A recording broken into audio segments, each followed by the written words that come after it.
Et alors aujourd'hui, on va voir une figure de style que tu vas énormément rencontrer en français, la comparaison. Et tu vas voir, c'est pas si compliqué. Ok, donc la comparaison, c'est quoi? La comparaison, c'est quand on rapproche deux choses pour montrer qu'elles ont un point commun. Et ça, on le fait grâce aux outils de comparaison. C'est tout ce qui est comme, tel que, pareil à, semblable à, tous ces petits mots. En fait, c'est assez simple. On prend une chose, on la compare à une autre pour pouvoir mieux la décrire. C'est un peu une façon de rendre l'image plus forte et plus précise.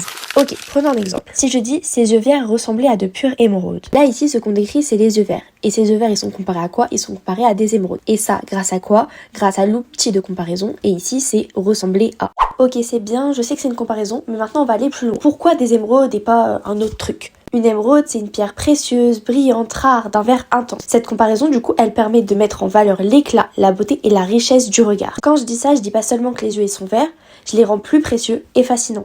Ok, donc pour résumer, une comparaison, c'est quand on rapproche deux éléments, qu'on les compare grâce à un outil de comparaison. Mais attention, dans une copie, il ne suffit pas seulement de la repérer, il faut toujours expliquer ce qu'elle apporte dans le texte. Et surtout, en analyse, pose-toi toujours cette question. Pourquoi cette image et pas une autre? Si tu as aimé, abonne-toi et à bientôt pour une prochaine pause révision.